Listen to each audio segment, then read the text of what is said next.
Good morning students, become semester 4 cost accountancy 2। आज हम cost accountancy 2 का 2019 का जो गुजरात यूनिवर्सिटी का क्वेश्चन पेपर है उसके एमसीक्यू सॉल्व करेंगे। साथ में मैं आपको ये भी बताती जाऊंगी कि किस तरह के एमसीक्यू पर आपको ज़्यादा फोकस करना है। ठीक है, एमसीक्यू पुराने एमसीक्यू जो होते हैं उसमें से एक आध मेरे ख्याल से 2-3, क्योंकि 2019 का क्वेश्चन पेपर है तो हमारे पास एमसीक्यू ज़्यादा है। आपके इस पेपर में आपको मैक्सिमम 12 और मिनिमम 10 एमसीक्यू होंगे, जबकि यहाँ पर क्या सीन है, यहाँ पर हर एक चैप्टर वाइज एमसीक्यू होते हैं, तो उस हिसाब से कुछ 22 या 25 एमसीक्यू तो आपके हो ही जाएंगे। Let's start. Okay, so first question है आपका ये वाला, that is about cost sheet. Cost sheet वाला फर्स्ट क्वेश्चन है। तो पहले जितने भी एमसीक्यू होंगे वो कॉस्ट शीट के होंगे। जो कैलकुलेटिव एमसीक्यू हैं वो मैं आपको कैलकुलेट करके दिखाऊंगी। चलिए let's start. Rent of a special plant machinery will be included in, मतलब स्पेशल प्लांट और मशीनरी का रेंट कहाँ पर इंक्लूड होता है, कौन से खर्चों में इंक्लूड होता है। The right answer is direct और चार्जेबल एक्सपेंस, या फिर सिर्फ डायरेक्ट एक्सपेंस लिखा हो तो डायरेक्ट एक्सपेंस, यानी कि डायरेक्ट एक्सपेंस में ये इंक्लूड होता है। दूसरा है, suppose the total cost of a product is 10,000 and if 20% profit is to be calculated on the selling price, then what will be the profit on the cost price. यानी कि cost price के ऊपर profit कितना होगा, किस हिसाब से। Total cost of the product is 10,000, आपकी जो कॉस्ट प्राइस है वो है 10,000 और आपका 20% प्रॉफिट है जो सेलिंग प्राइस पे हम कैलकुलेट करते हैं। सो 20% प्रॉफिट ऑन सेलिंग प्राइस। आपको काउंट करना है percentage profit on the cost price, यानी कि परसेंटेज आपको ढूंढने हैं, but that is profit on the cost price. ये दो तरीके से आप ढूंढ सकते हैं। एक तो आप याद कर लीजिए पूरा टेबल, जिसमें आपको सीधा लिखा हो कि 20% प्रॉफिट ऑन सेलिंग प्राइस हो तो कॉस्ट प्राइस पे कितना प्रॉफिट परसेंटेज में, राइट। या तो फिर मैं आपको यहाँ पे एक चीज़ सिखाती हूँ, आपको जिसके ऊपर भी प्रॉफिट कहा हो परसेंटेज, सपोज यहाँ पर कहा है कि कॉस्ट प्राइस, ओके तो आपको प्रॉफिट कॉस्ट प्राइस पे ढूंढने को कहा है, और जिसके ऊपर प्रॉफिट दिया हो यानी 20% प्रॉफिट ऑन सेलिंग प्राइस, तो जिसके ऊपर कोई प्रॉफिट के परसेंटेज दे दिए हो, यहाँ पे दिया नहीं है, यहाँ पर दे दिया है, उसको एज्यूम करो किसके ऊपर प्रॉफिट दिया है, सेलिंग प्राइस पे। Suppose my selling price is 100, कितना प्रॉफिट 20%, सो प्रॉफिट इज 20%। अब 20% के हिसाब से 20 रुपीज़ होगा, 100 का 20%, सेलिंग प्राइस से प्रॉफिट माइनस करेंगे तो कॉस्ट प्राइस आएगी 80। तो आपके पास कॉस्ट है 10,000, 80 के ऊपर 100, आपको क्या ढूंढना है, percentage profit on cost price, यानी कि कॉस्ट प्राइस पे कितना प्रॉफिट। तो आप सीधा ढूंढ लेंगे कि 80 अगर कॉस्ट प्राइस हो तो 20 प्रॉफिट, 10,000 अगर मेरी कॉस्ट प्राइस हो तो प्रॉफिट कितना। तो 10,000 इंटू 20 डिवाइडेड बाई 80, तो इस हिसाब से आपका प्रॉफिट आएगा 2500। 80 के ऊपर 20, 10,000 के ऊपर कितना। So your answer is 2500, that is your C. The right option is C. याद रहेगा कैसे करना है, आपको सिंपल ये करना है कि आपको जिसके ऊपर भी प्रॉफिट के परसेंटेज दिए हो उस प्राइस को एज्यूम करना है। सेलिंग प्राइस को एज्यूम करके 20% प्रॉफिट, सेलिंग प्राइस में से प्रॉफिट माइनस ही करना होता है to find out cost price. Okay, चलिए ये हो गया आपका next MCQ. Legal expense are shown in cost sheet as, legal expense cost sheet में किस नाम से जाने जाते हैं, ऑफिस एक्सपेंस के, क्योंकि वो ऑफिस रिलेटेड खर्चे होते हैं। Cost of sales is 3,60,000, amount of profit is 40,000, state the percentage of profit on sale. आपका कॉस्ट ऑफ सेल्स कितना दिया है, 3,60,000, ये भी कैलकुलेटिव एमसीक्यू है। सो कॉस्ट ऑफ सेल्स, जितने भी कैलकुलेटिव एमसीक्यू है वो आप सीख लीजिए, चांसेस है कि वापस सेम टू सेम पूछे जाए। So cost of sales is 3,60,000 and your profit is 40,000. आपको पूछा है प्रॉफिट ऑन सेल, तो सेल के लिए क्या करना होता है, तो सेल के लिए कॉस्ट ऑफ सेल्स में प्रॉफिट ऐड करते हैं, तो that is your total sales 4 lakh. क्या पूछा है, find out percentage of profit on sales, sales के ऊपर आपका प्रॉफिट कितना, तो आपका सेल कितना है 4 लाख, 4 लाख के ऊपर 40,000 तो 100 के ऊपर कितना, दैट इज योर परसेंटेज, और उस हिसाब से आपके जो परसेंटेज आएंगे दैट इज 10%। ओके,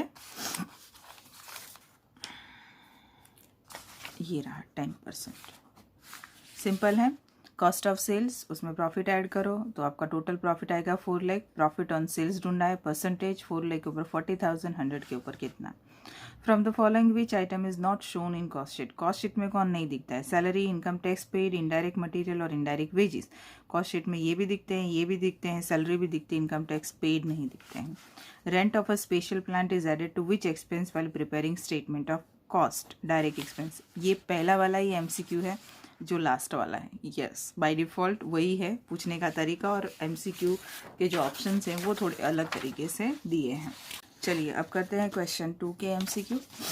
क्वेश्चन 2 है आपका reconciliation statement. The first MCQ, which item is not considered in financial account. इनमें से कौन है जो फाइनेंशियल अकाउंट के लिए कंसिडर नहीं करते हैं? And your right option is notional salary of the owner. Notional salary of the owner यानी कि आपने एज्यूम की हुई सैलरी जो एक्चुअली नहीं है। आप अगर अपने पेरेंट्स के घर पे रहते हैं और आप ऊपर का फ्लोर क्लासेस के लिए यूज़ करते हैं, तो उसका जो फ्लोर का रेंट है वो एक्चुअली अगर आप बाहर रेंट पर लेते तो आपको बाकायदा देना पड़ता, पर क्योंकि आप अपने घर के ही फर्स्ट फ्लोर को यूज़ कर रहे हैं, so here this is called notional salary of the owner.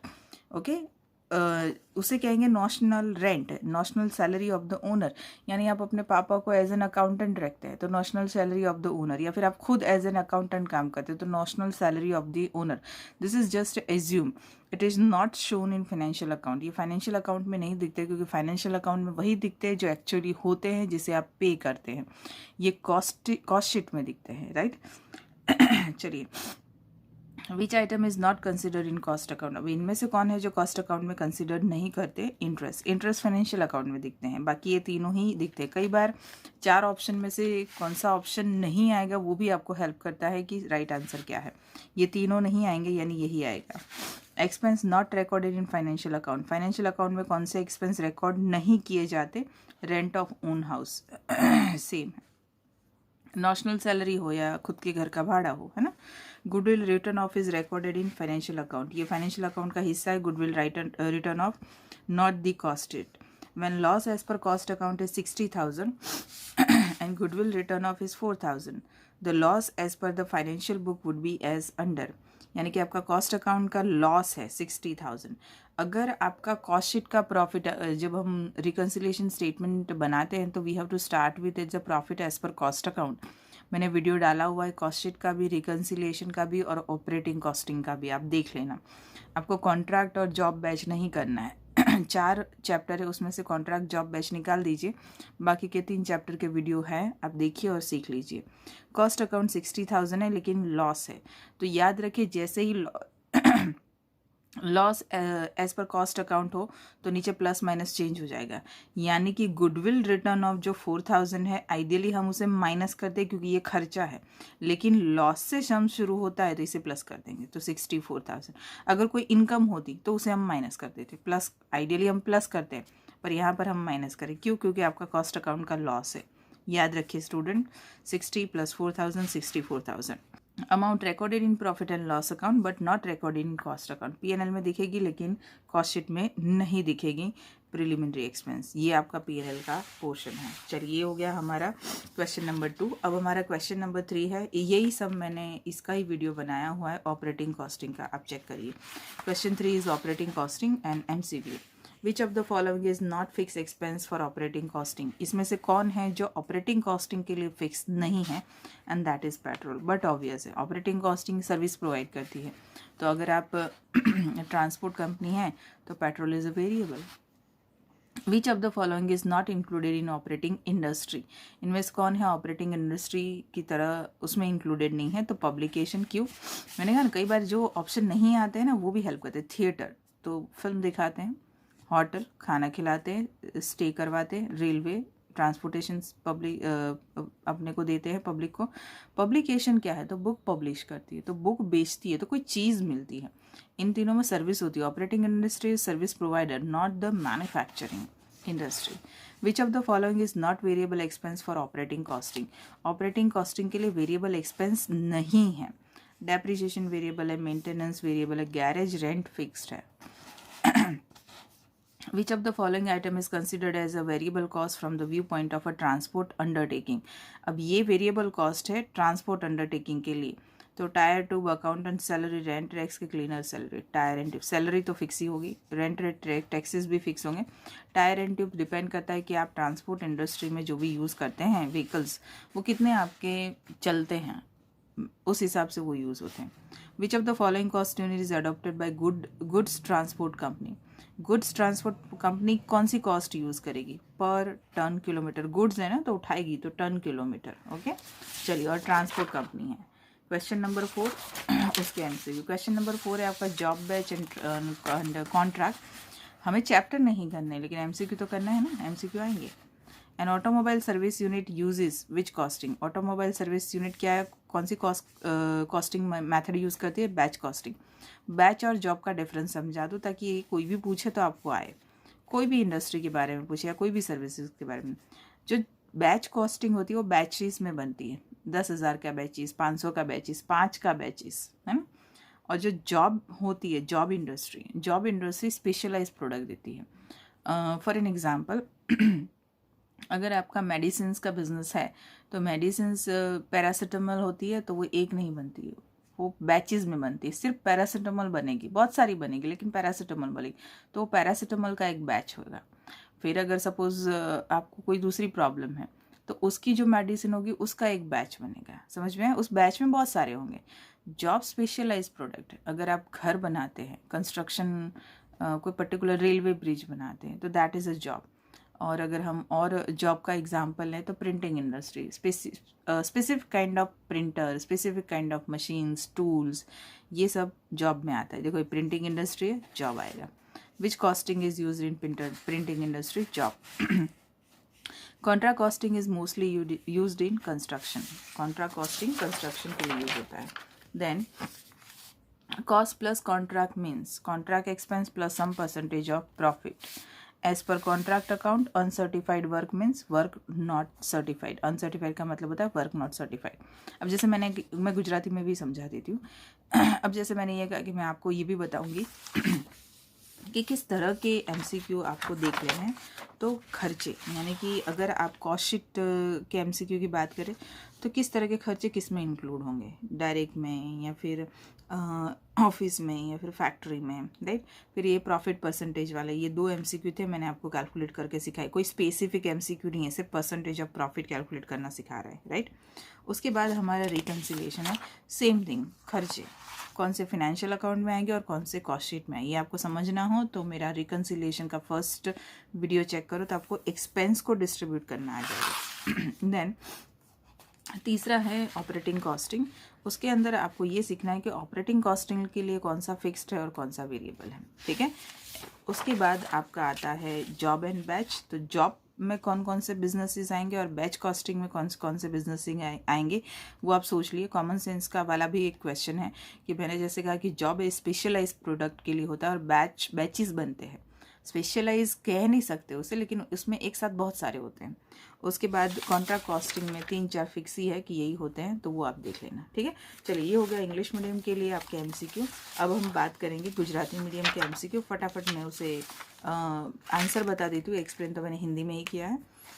खास प्लांट मशीनरीનું ભાડું ખાલી જગ્યામાં ઉમેરવામાં આવે છે, પ્રત્યક્ષ ખર્ચા। 2 એમસીક્યુ સેમ જ છે। એક વસ્તુની કુલ પડતર 10,000 છે અને વેચાણ કિંમત પર 20% નફો ગણવાનો હોય તો પડતર પર કુલ કેટલો નફો થશે? પડતર પર નફો પૂછ્યો છે એટલે વેચાણ કિંમત પર નફો આપેલો છે, જેની પર નફો આપ્યો હોય એ કિંમત ધારવાની। વેચાણ કિંમત પર 20%, તો વેચાણ કિંમત ધારો કે 20 રૂપિયા નફો એટલે 80 તમારી આવે પડતર કિંમત। આ પડતર, આ વેચાણ અને આ નફો। પડતર કિંમત 80 હોય તો 20 નફો, પડતર કિંમત 10,000 હોય તો નફો કેટલો? 2500 આવશે। કાનૂની ખર્ચ પડતરના પત્રક ઓફિસ ખર્ચ તરીકે બતાવે। વેચાણ પડતર 360, નફાની રકમ 40, નફો વેચાણના કેટલા ટકા? નફો વેચાણના કેટલા? તો વેચાણ ઇઝ ઇક્વલ ટુ 360 વત્તા 40 એટલે 4 લાખ થાય। 4 લાખ પર 40,000નો નફો 100 રૂપિયા પર કેટલો? 10%। નીચે દર્શાવેલી કઈ વિગત પડતરના પત્રકમાં દર્શાવાતી નથી? ચૂકવેલ આવકવેરો। પડતરનું પત્રક તૈયાર કરતા ખાસ પ્લાન્ટનું ભાડું, ખાસ પ્લાન્ટનું મશીનરીનું ભાડું, બંનેનો જવાબ સેમ જ છે, પ્રત્યક્ષ ખર્ચા। હવે બીજું ચેપ્ટર છે, બીજું ચેપ્ટર મેળવણી પત્રક છે। એની અંદર કેવા પ્રકારના એમસીક્યુ કરવાના? જો પડતરના પત્રકમાં કેવા એમસીક્યુ કરવાના, કયા ખર્ચા શેમાં આવશે? મશીન, ફેક્ટરીના ખર્ચા, ઓફિસના ખર્ચા, સીધા ખર્ચા, નાણાકીય હિસાબો અને પડતરના હિસાબોનું જે મેળવણી પત્રક છે એમાં કેવા પ્રકારના કરવાના, તો કયા ખર્ચા નફા નુકસાન ખાતાના છે ને કયા ખર્ચા પડતરના છે એ કરવાનું. કઈ વિગત નાણાકીય હિસાબોમાં નોંધાતી નથી, ધારી લીધેલો પગાર જે છે નહીં ધારવામાં આવ્યો છે.